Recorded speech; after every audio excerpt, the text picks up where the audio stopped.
जय जिनेंद्र। जैन कहानियों के अंतर्गत 16 सती की सीरीज़, और आज आप सुनेंगे महासती प्रभावती को।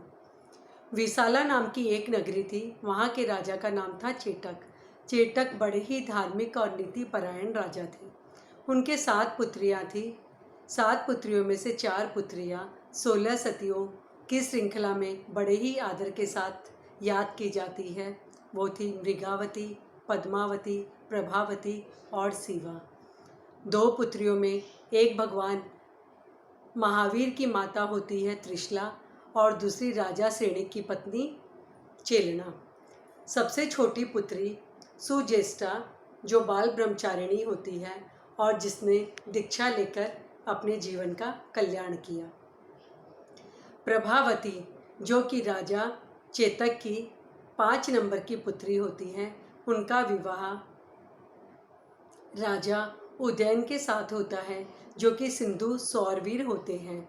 सिंधु सौरवीर राजा उदयन का प्रभाव चारों ओर बड़ा होता है।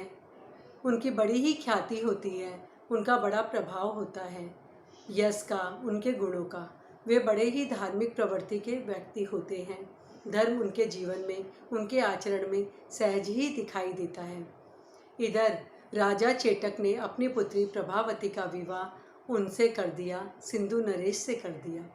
सिंधु नरेश प्रभावती को पाकर बड़े ही खुश होते हैं, क्योंकि उन्हें अपनी जीवन संगिनी वैसी मिली थी जैसे वो स्वयं थे, यानी धार्मिक प्रवृत्ति, धार्मिक आचरण रखने वाली।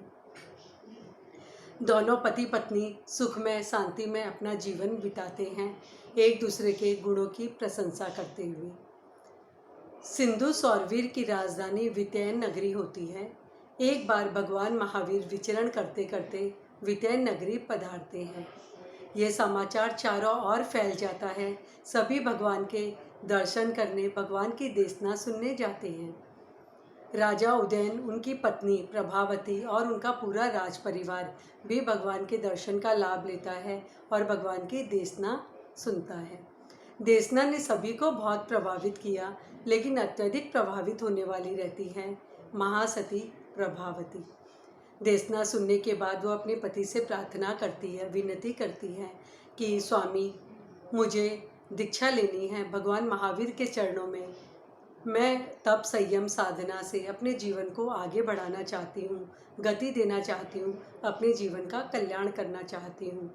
लेकिन उदयन राजा नहीं मानते हैं, क्योंकि वो अपनी पत्नी को बहुत ही प्यार करते हैं। वे उनके बिना नहीं रहना चाहते हैं।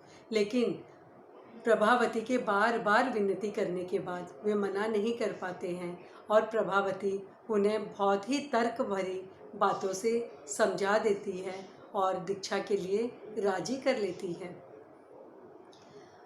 राजा उदयन दीक्षा के लिए हाँ तो कर देते हैं, लेकिन एक शर्त रख देते हैं। शर्त ये थी कि यदि मैं रह जाऊं और तुम पहले स्वर्ग में चली जाओ, तो मुझे उद्बोधन देने, मुझे प्रेरणा देने तुम जरूर आओगी। रानी ने राजा की शर्त को स्वीकार कर लिया और अभी भगवान महावीर के चरणों में जाती है और दीक्षा लेकर रानी प्रभावती बन जाती है भिक्षुणी प्रभावती। तप, संयम, जाप, स्वाध्याय, कठोर तप के द्वारा अपने जीवन में वो आगे बढ़ती है और पुण्य का संग्रह करती है। निर्जरा के साथ साथ पुण्य का बंध स्वतः ही होता है, और उसी बंध में उनकी मृत्यु हो जाती है। मृत्यु होने के बाद रानी प्रभावती का जन्म स्वर्ग में होता है, और रानी ने अपने वचन को याद रखा था। इधर राजा उदयन, उनकी ख्याति दूर दूर तक फैली थी। अभी उनके यश का परचम पूरी भारत भूमि पर लहराने लग गया था। सभी राजा उन्हें बड़े ही आदर और सम्मान से देखते हैं। उसी वक्त रानी प्रभावती, जो कि मृत्यु को प्राप्त कर स्वर्ग में जन्म ले चुकी थी, वह धरती पर आती है और अपने वचन को पूरा करती है। अपने पति को उद्बोधन देती है, प्रेरणा देती है और जीवन के कल्याण का मार्ग बताती है। राजा उदयन सब कुछ छोड़कर, अपने यश, वैभव, धन संपत्ति सब कुछ त्याग कर साधु जीवन अंगीकार कर लेते हैं, स्वीकार कर लेते हैं और अपने जीवन का कल्याण करते हैं। ये थी कहानी महासती प्रभावती की। प्रभावती का जीवन हमें प्रेरणा देता है कि पति पत्नी का जीवन केवल सांसारिक सुख और भोग के लिए ही नहीं है, बल्कि एक दूसरे को प्रेरणा देने के लिए भी है, एक दूसरे को उत्साहित करने के लिए भी है। रानी प्रभावती ने अपने पति को प्रेरणा देकर उनके जीवन का कल्याण किया। शास्त्रों में कहा भी गया है कि सभी पत्नियां अपने पति की धर्म सहभागिनी होती हैं, धर्म में उनका साथ देती हैं। तो ये थी कहानी महासती प्रभावती की, जो हमें प्रेरणा देती है कि हम भी अपने जीवन में आगे बढ़ें और अपने जीवन का कल्याण करें। जय जिनेंद्र।